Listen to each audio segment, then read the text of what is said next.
Cloud. Okay, perfect. Welcome, everybody. I'm just going to give it one more minute for a few additional people to shuffle in the virtual door, and then we'll get started.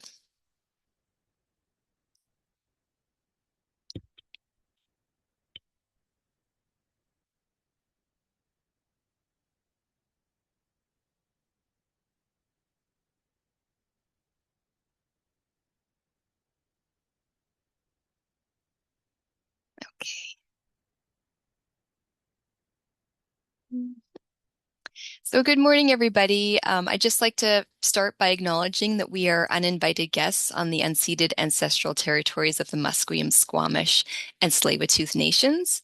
And as a provincial research institute committed to improving the health outcomes of women, including those across the two SLGBTQIA plus spectrum, we recognize our responsibility in the collective efforts towards establishing culturally safe healthcare systems and services that address health inequities among Indigenous peoples, especially Indigenous women, girls, and Two-Spirit peoples. And as we gather in spaces together, we encourage you to reflect on your positionality on these lands and your personal commitments to reconciliation.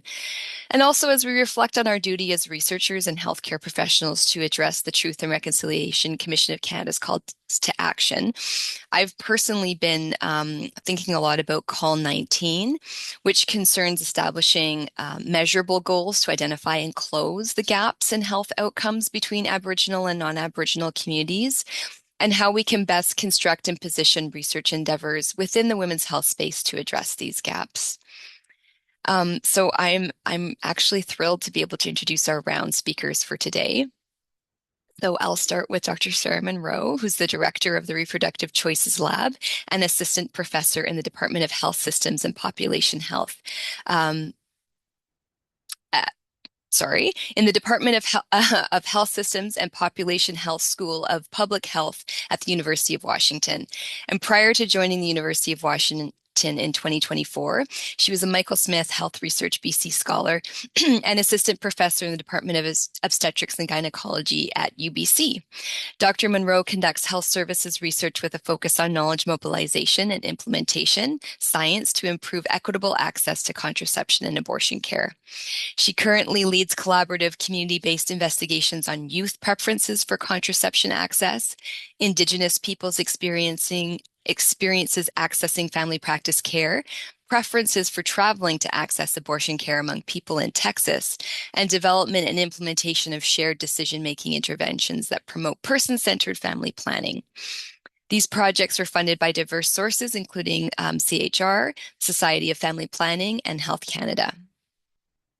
And I'd also like to introduce Dr. Madeleine Ennis, who is a research associate with the Reproductive Choices Lab and the Department of Obstetrics and Gynecology at UBC. She completed her PhD in Reproductive and Developmental Sciences at UBC in 2020, followed by a postdoctoral fellowship co-leading the Canadian Abortion Provider Survey. Through her research, she strives to improve access to high quality and equitable abortion and contraception care. And with the Reproductive Choices Lab, Dr. Ennis provides senior research leadership for several studies, including development of an evidence base for safe medication abortion provision in rural and remote communities.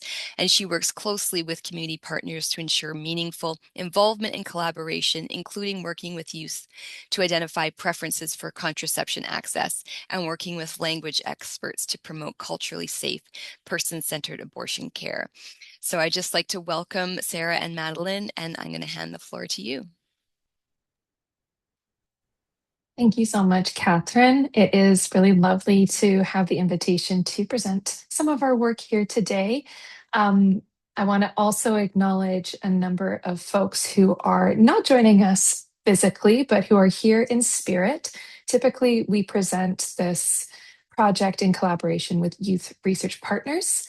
And the timing didn't work out for any of them to join us, but the work that we're presenting today includes analyses completed by Victoria Paller, Kaya Jacob, Hajar Sayed, Ayla Arhenson, and Ruby Abramson. Madeleine, am I missing anyone out of that list? I think I No, captured I them think all. you captured it. Excellent. Yeah.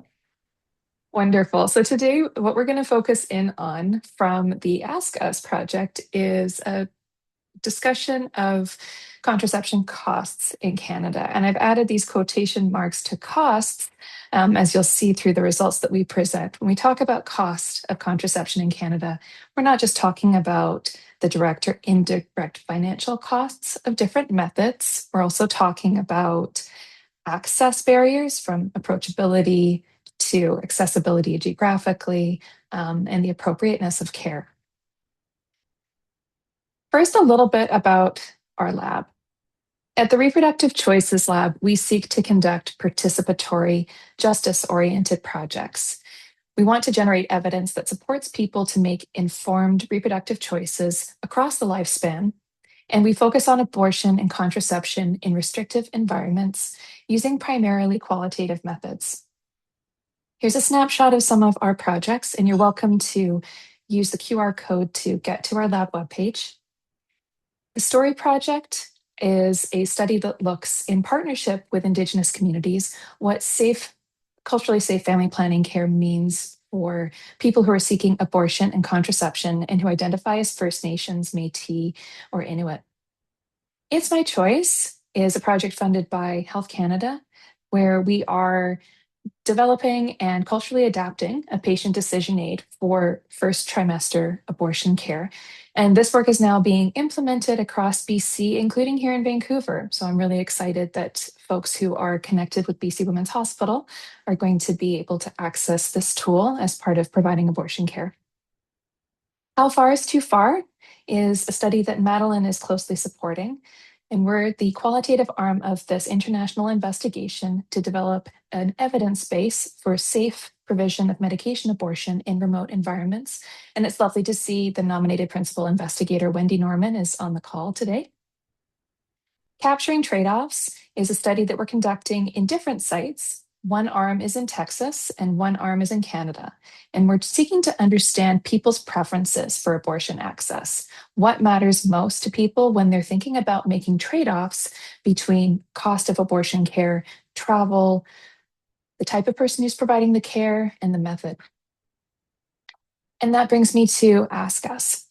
Ask Us is a study that carries on with the theme of our research projects, trying to understand what matters most to people when seeking family planning services. And this study in particular, I'm really excited to present because it is a youth co-led project. When I say youth co-led, I'm talking about using creative methods in partnership with youth aged 15 to 29, where most of the folks are 25 and under, but we talk about youth in a really expansive way, talking about adolescence through young adulthood. And with youth as co-leads on the research team, we're trying to ensure that the questions that we ask are centered around what matters most to youth, that we're using methodologies that are appropriate for youth compared to data collection with adults, and that when we're doing the research, we're doing it in a way that's approachable for youth to actually be involved in the team. So some examples here of how, as adult allies, Madeleine and I engage in this work with youth. On the left, we had funding through our CIHR project to bring youth together for a multi-day coding workshop. We rented an Airbnb in Vancouver, flew in the research partners from across Canada, and we engaged in participatory qualitative coding together.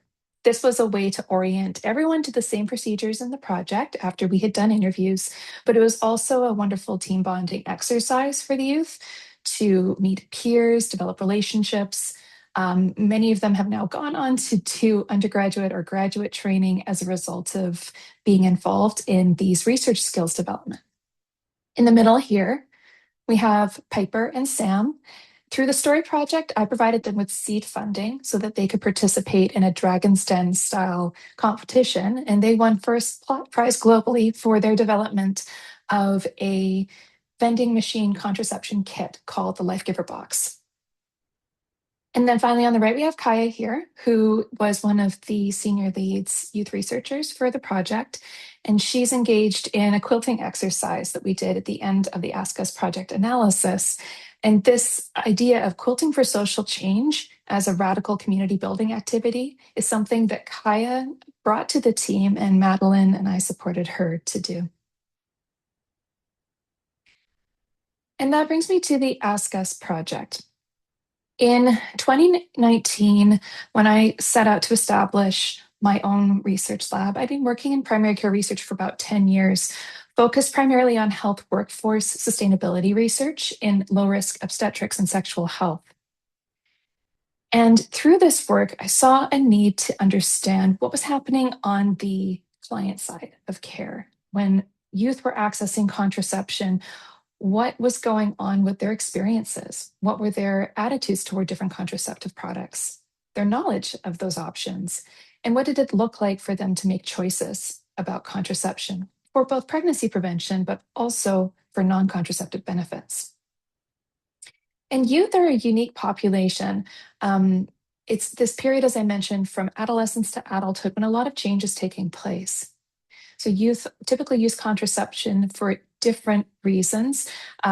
Many will start because they want to manage menstrual symptoms, and it's not as a primary reason for pregnancy prevention. And contraception is often the first time a youth will see a healthcare provider on their own without a parent or trusted adult helping them make their healthcare decision. And so today in our presentation, Madeleine and I are going to share with you some of what we've learned through this study. We're going to talk about system level barriers and facilitators that youth encounter when choosing contraception in Canada.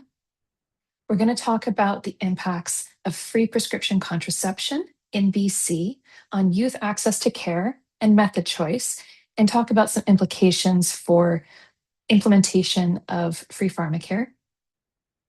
And we're also going to reflect on some of our creative youth-driven methods, how we engaged with young people, and how we also engage with policymakers in the process to conduct this collaborative research.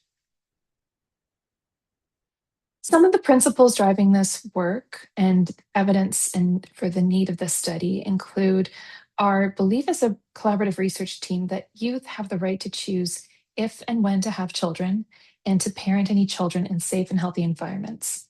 This is a reproductive justice approach. We also recognize that the unmet need for contraception for youth remains high globally. Youth, we know in particular, face structural and systemic barriers to accessing care, even with cost covered. And in this context, it's necessary to provide youth with access to contraception that matches their needs, preferences, and attitudes. It can be extremely difficult for any person, including an adult, to make choices across multiple options. For contraception, each has their own different features. There's different trade-offs that we have to make between them. And when a youth who has no prior lived experience with a method is trying to make a choice around whether to use oral contraceptive pills or a patch, or even choose an IUD, they have to forecast if a given method will be right for them. And this is really challenging. Another piece of context for this study is before we were developing our research questions, I had been working with Dr. Norman and Dr. Josie D'Amelio to understand some of the context of the existing research in Canada. Dr. Josie D'Amelio, who was the lead author of the Canadian Pediatric Society position statement on contraception care for Canadian youth, was particularly interested to understand what the ongoing barriers were when cost was covered. She also recognized, and they wrote it through this guideline, that youth in particular need decision support. In prior years, the prevailing recommendation had been a LARC first approach, and LARC and long-acting reversible contraceptives are certainly recommended for youth. But best guidelines, including this position statement, now promote a shared decision-making approach. From this guideline in particular, providers must collaborate with youth to select a contraceptive method that is acceptable, safe, effective, and practical for them. And so we sought to build a team and investigate what are the contraception access, experiences, beliefs, attitudes, knowledge, and needs of youth in Canada from the perspectives of both youth and the service providers who support them. This project was co-designed with youth, and we used an integrated knowledge translation approach.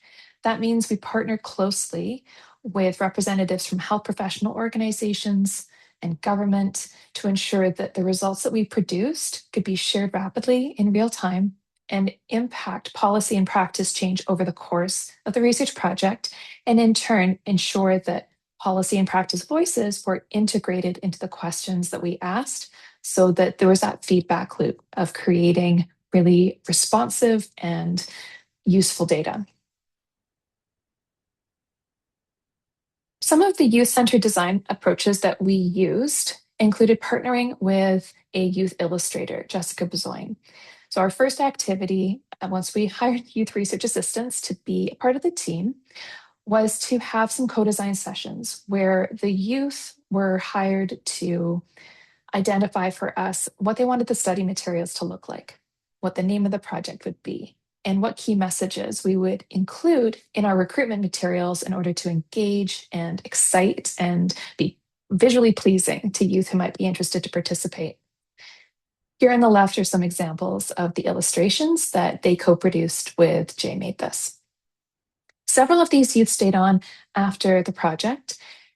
And I also want to point out that the youth research assistants, they were actually paid the same rate as doctoral students on the project. It was very important for us to have equity so that the people who were doing the same work were paid the same, regardless of prior experience. And here's an example of one of the study recruitment materials that we came up with. We translated all of our recruitment materials into several languages and disseminated them through a very collaborative process. The youth identified and worked with over 190 community organizations across Canada. And through that partnership, identified youth that might be interested to participate in the study or who held really thoughtful, rich knowledge about youth contraception access. And these organizations stayed connected with us throughout the research project and recently received some of the results of our early analysis and have been very excited to stay involved in this work as we continue to move through dissemination. Okay, I'm going to hand it here to Madeleine to share some reflections on the analysis process. Thanks, Sarah. Yeah, so as Sarah talked about, youth were equal team members from the conception of this project. So they were involved in the funding proposal through data collection, analysis, and knowledge translation, and through every step we have listed on this slide here, including being co-authors on our protocol, which is published in BMJ Open and listed at the bottom of this slide. So we recruited youth who were aged 15 to 25 who had sought or considered contraception in Canada, as well as healthcare providers who had provided contraception care to youth in Canada. And to recruit, we partnered with community youth serving organizations from across Canada, and we had a focus to partner with those that aim to improve the health and well-being of youth who were low income, located in rural areas, newcomers, racialized, queer, and or trans and gender diverse. We actually ended up partnering with 191 unique organizations and recruited using a purposeful sampling approach through these organizations. We then conducted in-depth qualitative one-on-one interviews with youth actually leading the data collection of our youth interviews, so being the interviewers, to challenge and reduce power dynamics. And for data analysis, we used youth-led inductive qualitative analyses followed by theoretical matching. You can switch slides. Thanks, Sarah. So this kind of showcases what our analysis looked like. This was a 2-year process that we've tried to capture in 3 pictures here. But we first met as a group, as Sarah talked about earlier, bringing youth and researchers and collaborators from across Canada together to actually work on paper, printed out transcripts, to do open coding in a collaborative, fun environment. And then we mapped the themes identified during this space onto a big sheet of brown paper to really think through, with lots of sticky notes and lots of colors, what was coming out of our analyses. And then we moved to creating Canva boards for each of the individual analyses that Sarah's going to show you what came out of that in a moment here on a Canva board. And these Canva boards made it really easy to engage with folks from all across Canada. We had youth that left the project and moved into expert advisor roles. And so we could continue engagement through like Zoom calls where we shared Canva boards and did interactive sessions together to further develop our analyses. So here you can see our participant demographics. So we recruited 79 youth who are aged 15 to 25. You can see that we oversampled for youth that were lesbian, gay, bisexual, queer, or asexual, as well as youth who are first or second generation immigrants or newcomers, as these folks are historically underrepresented in research. And then we also recruited 27 healthcare providers. You can see that the majority were from rural areas. And while we largely recruited physicians, there were also nurses, including nurse practitioners, registered nurses, and public health nurses who participated in this project. And I'll turn it back to you, Sarah. Thank you, Madeleine. I'm going to also share before jumping into our themes in progress. Several of these studies have been submitted for peer review and publication. We are also going through another stage of participatory analysis where we're ensuring that researchers, clinicians, and policy partners on the team have a chance to look at the coding outputs of our qualitative data and even read through de-identified transcripts so that we can triangulate different perspectives and ensure that not only do we include youth understandings of what's going on in the data, but also bring in that policy and practice lens to the analysis. So today I'm going to be presenting an analysis of costs of access that was led by one of the youth research assistants who then went on to be a graduate student with the team. And then I'll turn it back to Madeleine to talk about other costs, non-financial costs related to environments where youth access care and the cost of making decisions in a really complex and challenging environment for youth. So starting with Victoria's analysis, at the outset of our study, of course, we wanted to understand what cost meant to youth when considering access to contraception, but at the same time, we were quite lucky in BC to have two novel policies be rolled out as we were collecting data for the Ask Us project. The first was free prescription contraception, and the second was pharmacist prescribing for contraception.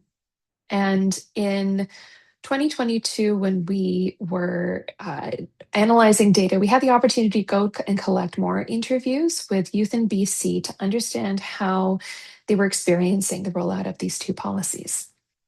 So this is BC specific data from our Ask Us dataset that I'm going to present here first. In this subset, we included 29 youth aged 15 to 25. 47% of the youth in the sub-analysis were high school aged or 19 and younger. 40% identified as lesbian, gay, bisexual, queer, or asexual. A third identified as trans, non-binary, or gender diverse. And 13% lived in rural areas. This was something that we see as an opportunity for further research, actually, is to engage in more study in rural and remote environments to understand contraceptive access. But we did seek to have some representation across our Ask Us samples. The results of Victoria's analysis include these three core themes and sub-themes. First, an awareness of the policies was a challenge for youth and prescribers. They didn't know much about the two policies that were rolled out in BC. For free prescription contraception, youth largely were positive about it. I don't have to pay for it, which is a relief, and it feels like a step in the right direction. For pharmacist prescribing, youth saw there being multiple opportunities for improvement and really honed in on privacy and confidentiality in a pharmacy. And I'm going to go into each of these themes individually. First, I don't know much about it. This describes youth's knowledge of the policies and where they got this information from. Typically, they did not have information about the policy from a official channel, from school, or from a healthcare professional. They learned about it sometimes through word of mouth or by participating in our study.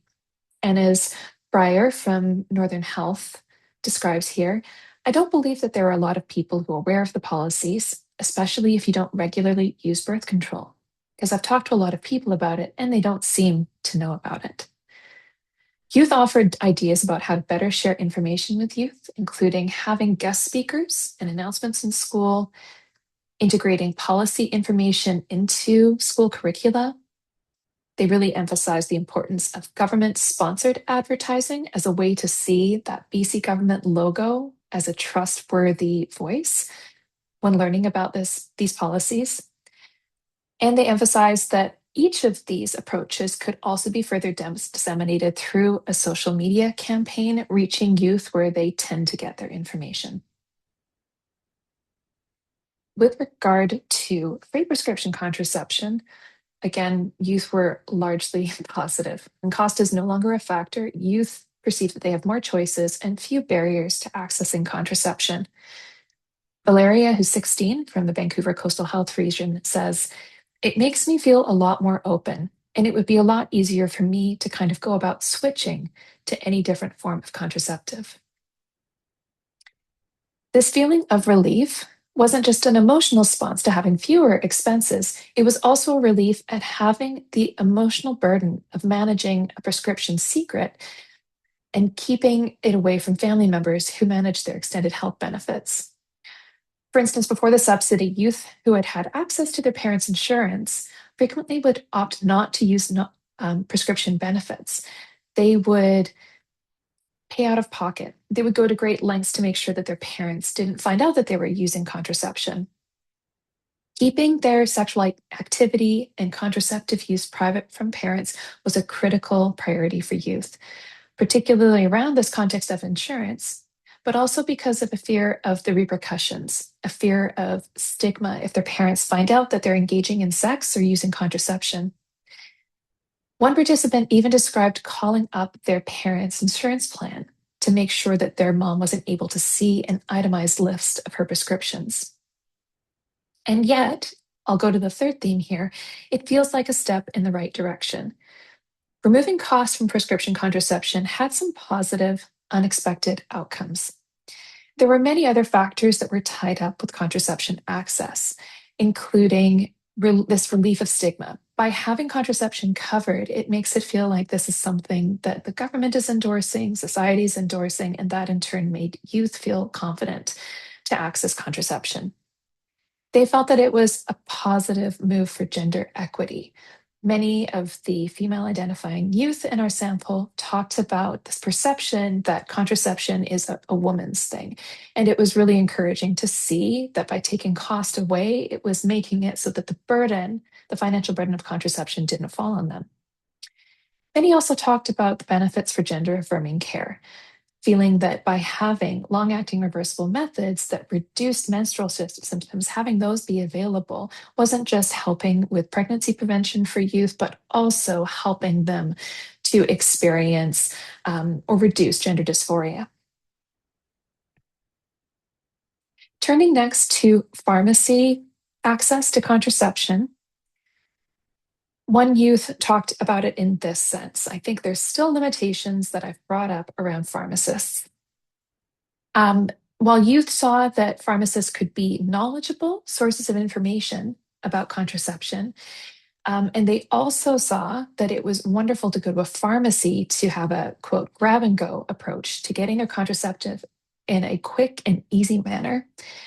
They really felt that there was a limitation around accessing the full range of prescription contraceptive methods in pharmacies. They were particularly hesitant with LARC methods that required them to go and find an additional provider who could place that method, and if they wanted to switch, where they could go and actually have it removed. They also were very adamant around this perception that there's no privacy in a pharmacy. Youth feel watched when they access contraception. It makes them feel that those around them see them as someone who is having sex, and that's a stigmatizing feeling to have as a youth. They need to access contraception in spaces that actively reduce stigma. And this emphasizes the need for counseling rooms or opportunities to have space at the counter so that people can't overhear in the line behind them, and to ensure that they don't have to ask for these options, but that pharmacies are actually offering them to youth. Amira in Fraser Health described it like this. I was dealing with a pharmacy assistant, so she herself had to yell across the pharmacy to get the pharmacist's attention. And again, everyone heard that, like, oh, this is like a contraception question. I know. Oh, sorry. I know when they do shots, like vaccines, there's a room. I wish even we had gone or like stepped into that room and then came back. And so, in summary, youth and pharmacists had limited awareness of the policies at the start. I presented here the youth data, but we also did interviews with pharmacists, and this was a consistent theme with their interviews as well. Pharmacy spaces lack privacy and may heighten stigma for youth. However, free contraception results in more options for youth and fewer logistical barriers. Pharmacies are accessible, low barrier spaces to access contraception, allowing youth to get in and out, but there is room for improvement to make them more confidential. And now I'm going to turn to Madeleine to present 2 more analyses. Thanks, Sarah. So next we're going to talk about an analysis that Kaya Jacob conducted, exploring what is the ideal healthcare environment for youth accessing contraception. So in this analysis, we came up with 3 core themes, and we mapped them to the Levesque patient-centered access to healthcare framework, which you will be able to see in each of these slides in the parentheses under each theme name. So our first theme, youth describe the importance of building trusted relationships with their healthcare providers. They shared how difficult it can be to find a primary care provider at all, but especially difficult to find one that they resonated with. Many youth described having greater feelings of trust and safety with healthcare providers who had shared identities with them or lived experiences or values. And this varied across youth, with some preferring a provider who wasn't from their community for anonymity, and others wanting to feel like they had someone who shared a lot of commonalities. Overall, youth wanted to feel like healthcare providers were on their team, and they remarked how impactful it was to have a provider that really worked with them to meet their needs. And you can see that here with Carly, who said, I would say it's an open, caring, welcoming person who doesn't have any prejudices or stereotypes, who's not going to judge us, who's empathetic, and who's also going to take their time, because I've had doctors before who were very rushed. Like in 5 minutes, they'd tell me, okay, bye, it's over. So it's doctors who take their time, who present all the options, who explain things well, who answer questions. Our second theme is that youth really highlighted the need for accessible and inclusive spaces, which mapped to the availability and accommodation domain. Youth desire more youth-focused services that are explicitly welcoming of queer and gender diverse youth, that are less clinical in their interior design, and that are convenient in location and hours of operation. So many of the youth we talked to describe needing to take time off school or work to access their contraception services within the clinic hours that were available to them. And others described having to walk like really far distances or take transit to find a suitable clinic or pharmacy to access their contraception at. Participants, and Sarah touched on this a little bit already, they described how increased privacy in pharmacies and in waiting rooms within clinics would really help ease their anxiety and increase their comfort. So on the screen here, you can see that both Lola and Whitney speak about the characteristics of healthcare environments that make spaces feel more or less welcoming for youth. So Lola said, just less of a clinical space would be really nice and make me feel more comfortable, just from the fact that all the furniture is gray and the walls are gray. And Whitney says, there's this feeling of like, if I buy condoms and people see me buying condoms, their minds will immediately start thinking, oh, well, what is she doing with those? You know, what does she have planned for tonight? but I don't know, being visibly trans in public gets you stares, so it's easy to let my mind wander sometimes. The third theme that came out of this analysis is that youth really value a holistic approach to healthcare. So for the youth we interviewed, this meant that integrated services that include things like mental health services or violence response and prevention services or harm reduction services would be really helpful to have integrated within their contraception access experience. Youth described that their ideal healthcare environments would be trauma-informed with continuity of care where they're seeing the same providers over and over to better support youth. And this is shown by Naya, who spoke about a positive healthcare experience, saying, I think their whole organization is really incredible because it's specifically made for women that are victims of sex traffic. They offer services there, like a therapist and things like that. And it's with the organization, so you don't have to initially pay extra money or anything like that. As well as Ayana, who highlights the importance of mental health care, saying, I would say like sexual health and mental health are so interconnected, and it's hard to separate the two. In fact, it shouldn't be separated. So our conclusions of this analysis were that ideal healthcare environments for youth contraception care supply these factors: positive relationships with healthcare providers that address youth's needs and desires while affirming their identities and their experiences, that they're accessible and inclusive spaces that help youth feel comfortable, that reduce stigma. They're also inviting and cozy and familiar to youth. And lastly, that holistic approaches that combine contraception and mental health care, this will allow youth to bring their whole selves into a clinical space. Okay, the last analysis that we're going to present is one from Hadger, and we're going to explore how do we foster trust, bodily autonomy, and informed consent in contraception models of care. So our first theme is that youth really value shared decision making, and they want to focus on what matters most to them when they're choosing their contraception. So both the youth and the healthcare providers that we spoke to shared that healthcare providers often focus counseling about contraception on effectiveness of different methods for preventing pregnancy, overlooking the other factors that Sarah was speaking about earlier that youth identified as equally or more important often, including non-contraceptive benefits.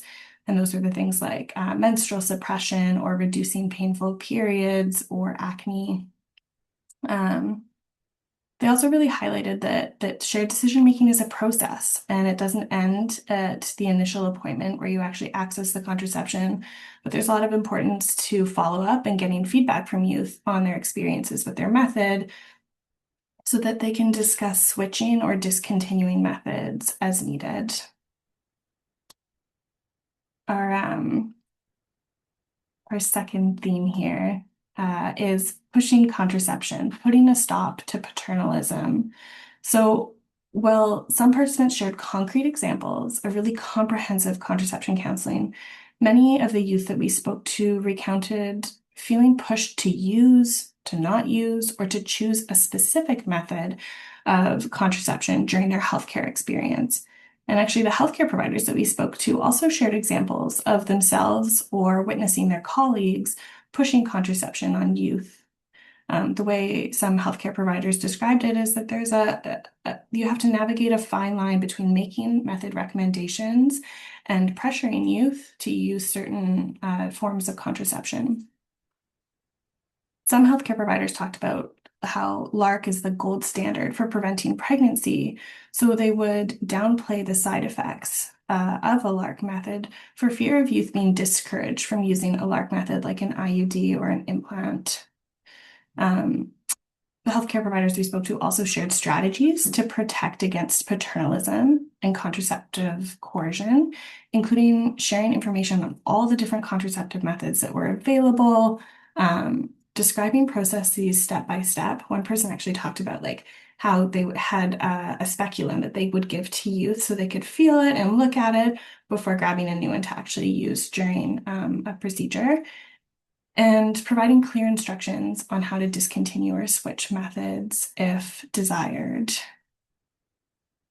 So our third theme is seeking anti-oppressive care. So both the youth and the healthcare providers that we spoke to really highlighted a need for care that's grounded in anti-oppression principles and that critically examines power imbalances, especially those between healthcare providers and youth, to address health inequities. So they described what makes care anti-oppressive for youth. For instance, at a micro level interpersonal situation, by attending to past or hidden traumas that youth may have experienced around contraception, but then also at a macro health system level by dismantling systems of oppression and correcting systemic and historical injustices. And as you can see here by the quote from Ayana, youth's stories identified a range of oppressive systems or isms that really impacted their care. So this included racism, sexism, transphobia, sexual violence, weight stigma, and ableism. The healthcare providers that we spoke to offered examples of anti-oppressive care that were primarily characterized by therapeutic relationship building. So taking the time to build trust, rapport, and safety for youth. This included asking about youth's lives more generally, and explicitly asking about safety in relationships and engaging in shared decision-making processes. So I'll jump to our fourth theme here. Contraception care is all about trust. So participants highlighted that trust is essential between youth and the people they go to for reproductive care and information. This included healthcare providers, but also family, partners, community members, friends, teachers. Some youth felt really uncomfortable talking about sex and contraception in front of their usual primary care provider and appreciated the anonymity of a new provider. For them, the trust was based on privacy. But most of the youth in our sample felt that trust was developed by going to a consistent person who had been proven to be reputable and who knows all of their history, as shown by Megan here, who said, I would go mainly to my gynecologist just because he knows all of my history with my cysts and stuff. So he knows how to protect my ovary well. I would still talk to a pharmacist or a nurse practitioner or a walk-in clinic doctor or my family doctor about it, but I would solidify things with my gynecologist before switching or making any moves with my contraception. It was also recognized within our sample that this trust was described as bidirectional, with participants recognizing that the trust that healthcare providers place in youth also impacts patient care. Okay, and then lastly, youth desired reproductive autonomy and reported practicing control over their own bodies through their contraceptive choices. One participant said, I feel like it's my body and I want to make sure nothing happens. So for some youth, using contraception helped them feel in control, allowed them more reproductive freedom, and increased their sexual satisfaction. Youth described wanting more, lots of youth described wanting more acceptable contraception options for people who are assigned male at birth. And you can see that here. Harry says, bring male birth control to the market, please. When you're in control of it, it's different. As well as youth describing wanting better support to learn self-advocacy skills in healthcare spaces. And this was shared by our healthcare provider participants like Bella, who says, building self-esteem is a huge one, educating them on their rights and advocating on behalf of them, as well as teaching them how to advocate for themselves. So the conclusions of this analyses are that youth desire reproductive autonomy and frequently experience contraceptive coercion and mistrust of their healthcare providers and the health system. To address this, youth require anti-oppressive care that is rooted in building mutual trust with their healthcare providers. And through these trusted relationships, youth reported feeling increasingly autonomous, confident, and informed in their contraception choices. So I'll turn it back to you, Sarah, to just wrap things up here. Thank you, Madeline. It's so lovely to see the results shared back to back like that because I hadn't seen you present those trust, autonomy, and informed consent results before. It really is interesting to me as we're thinking about take home messages and where to go with this work. I'd want to summarize a few things from what we've presented today, really emphasizing that covering the cost, the financial cost of prescription contraception is absolutely a step in the right direction, but there are areas of improvement in the environmental factors or the service factors in which free care is delivered.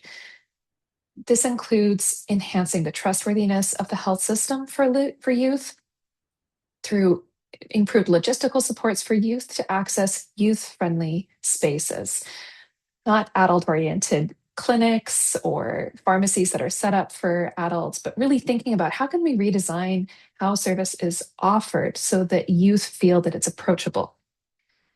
We really need to consider the non-contraceptive benefits of birth control, not just for youth that are using birth control primarily for those non-contraceptive benefits, but often because youth want to see multiple benefits within one method. They want a method that can help them not only prevent pregnancy, but also manage other things that they're experiencing, like irregular periods or acne. We also need to put some time and effort into models of care that support youth to engage in contraceptive decision making over time. So much right now in the discussion around contraception in Canada is related to changes in how youth are getting information. There's this perception, and it's grounded in some emerging data, that youth are exposed to myths and misinformation about contraceptive methods on social media and are choosing to avoid hormonal birth control methods and oral contraceptive pills in particular because of the fears and myths that are being perpetuated. The flip side of this, and we see it really clearly in a qualitative sample, is youth want to make decisions in partnership with trusted healthcare providers. While they may be exposed to this information on the internet, they want to go and talk to a trusted prescriber or dispenser and learn about their options and what works for them. So we need to lean into that and acknowledge that, yes, there are more information sources out there, but youth are hungry for opportunities to have individual shared decision-making conversations over time with their healthcare providers. And those conversations need to build trust by providing the full range of information, including potential negative side effects. This can help youth to trust that they can come back and share their concerns if they want to switch or discontinue methods. And we can further support that by ensuring that there are multiple points of access for youth to access people who can place methods like LARC methods and can help them to discontinue them if the side effect profile doesn't match their preferences. And finally, usually what I like to do when we have a bit more time is to talk about the different creative ways that we engaged youth in the project. I'm happy to talk through some of the benefits of this approach in our discussion. Really, my own takeaways as an adult ally in the work is that by engaging with youth in the research, we're providing opportunities for employment. Youth employment is very challenging right now. And so by bringing youth as peer members of the research team onto the research, we're actually providing some really positive opportunities for them to develop skills while earning an appropriate wage. And we're also engaging in activities that I find really exciting and positive. Like arts-based methods are wonderful for everyone on the team. Tactile methods that bring people physically together in this time when we're all connected through Zoom. And it's also nice to have youth involved on the research team because it allows me to ensure that they get a seat at the table.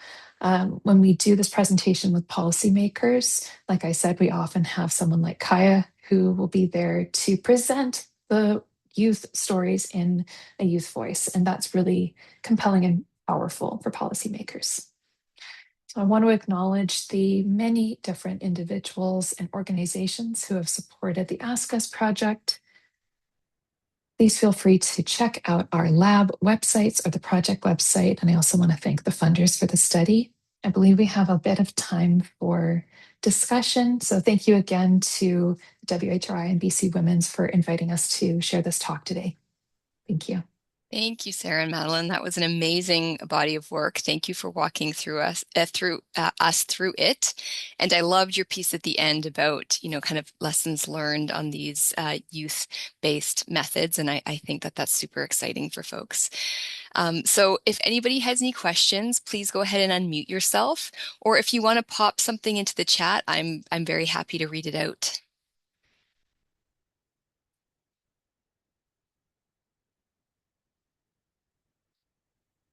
People are shy in the morning. I noticed that you presented some of the results of your planned analysis with us, and it looks like there's a little bit more topics that are kind of still in process or maybe haven't been analyzed yet. I wonder if you could kind of just speak to a few of those so we know what's to come. Yeah, absolutely. So some of the work that we have already published are around newcomer youth experiences with accessing contraception. That's really work that Zeba Khan led. She's a WHR trainee and PhD student in obstetrics. And her work really identified that piece around grab and go methods that youth want to have a confidential, quick way of getting contraceptive care. We have a great paper on queer youth's experiences, and another one that we all decided was going to be pretty fun. Like, youth love condoms. They say condoms are the best, and we want to put that messaging out there really clearly. And then finally, we have one around information access and needs that taps into that theme around misinformation. That's very exciting. Thank you. So I do see a question here from Emma. Thank you, Emma. Just thanking you for a great presentation. And she said she's not sure if she missed it, but how did you go about recruiting youth to be in the co-led roles? When you were building out these teams, what did you look for? Yeah, that's a great question. It depended on the stage of the project. So at the beginning, we had a really wide recruitment process to bring youth together into those co-design workshops where we developed the illustrations. From those workshops, a few folks really emerged as individuals who wanted to stay involved. They had, for some of them, prior experience working on similar research. Victoria had worked at a little bit doing research on abortion access in Ottawa during her undergrad, and a couple of other folks were engaged with a youth wellness lab with our collaborator Stephanie Begun at University of Toronto. And then over the course of the project, we really wanted to make sure we were bringing in more voices from high school students and adolescents. So we put out a call, and there was a 16-year-old student who wanted to be a part of this as part of her co-op for her high school experience. This was like her grade 11 co-op experience, and it was fantastic. So what we were really looking for was people who were passionate about the topic, who were really great communicators and listeners. And yeah, we also are really like one of the benefits was having these wonderful arts-based skills. They were all super creative. That's great. And maybe I'll just ask for a quick follow-up because I know folks are really interested in successful recruitment methods. So when you said you put a call out for the youth, like the adolescents specifically, was that through social media or how did you kind of get the word out?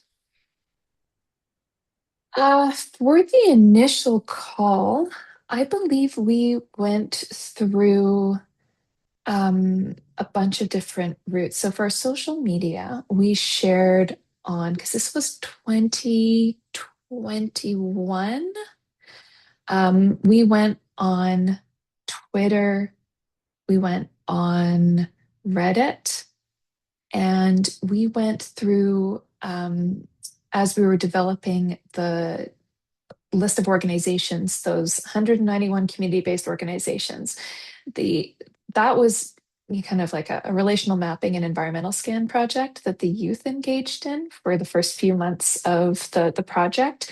It was really helpful because we were able to go through different trusted channels to reach youth that wouldn't normally hear about work like this or see themselves necessarily as folks who would be a part of the project, having a call to participate from a community-based service feels a little different than when it comes from a research team.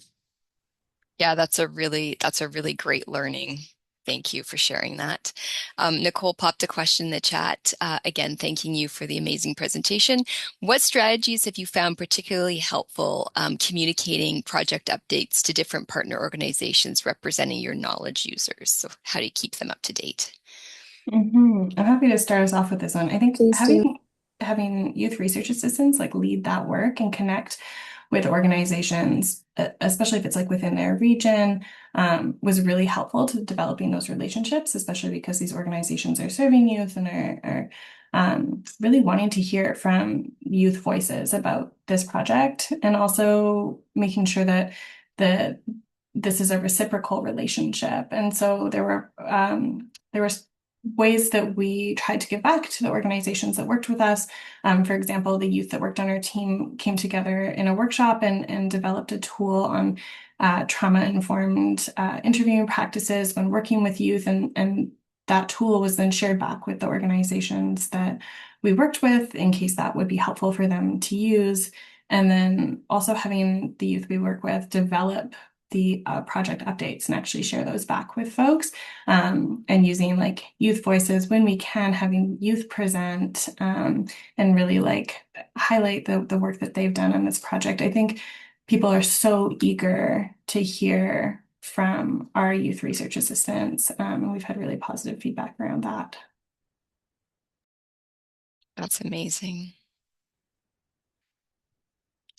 Anybody else have any questions? You just go ahead and unmute yourself. Elizabeth, did I see Yeah. a hand pop up? Great. Yeah, I'm going to throw a question in. Hi, thanks, Sarah and Madeleine. That was really fascinating to hear. I'm just wondering, I know that we're also trying to do some stuff on cost. And I'm just wondering, some of the themes that were emerging around the cost data are really like there's just like it's super informative for the work that we're doing on cost. And it really just bears out kind of what we're trying to say in the quantitative data. So you mentioned that some of this is it been submitted yet, or where are you at? That is really kind of my big question, because I want to be able to kind of liaise with this in our work. Yeah, so we've conducted the analysis for the cost, and it's kind of going back and forth between Sarah and I right now with the manuscript, and will hopefully be submitted in the next couple of months. We do have a abstract published with we presented at SOGC earlier this year, and of course, Elizabeth, you can reach out to us and we can connect. I think I've cited it already. I think I already cited that because that's kind of all I got, right? Yeah, I mean, it's vice versa. And we're really working closely with your team in pharmaceutical sciences. We were both funded through the same seed grant program. And Laura Schumers, at the very least, will be a co-author on the cost data since she helped to support the analysis. So we're going to have a lot more opportunities to share out that data and also, brainstorm how we want to disseminate it in really creative ways to speak so that the qualitative and quantitative data are really complementary. Cool. Yeah, I think I was also thinking about like how close are you guys to getting this out there, because we've had some struggles with getting this paper so far accepted, and we're about to resubmit it for the third time. So I was like, oh, maybe we should tandem the messaging in. But if you guys are a few months away, then I'm probably not going to wait, because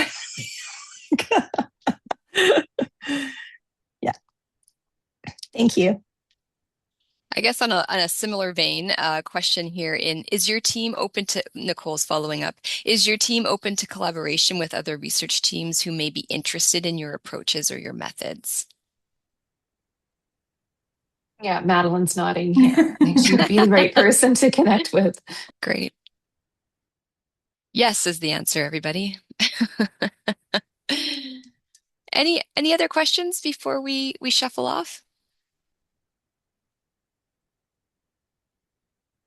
Well, if not, I just really like to thank again Sarah and Madeleine for this fantastic presentation. I think we've all learned a lot. So thank you so much for joining us today. Yeah. Everybody have an amazing weekend. Thanks, Thank you, everybody. Catherine. You're Take welcome. care.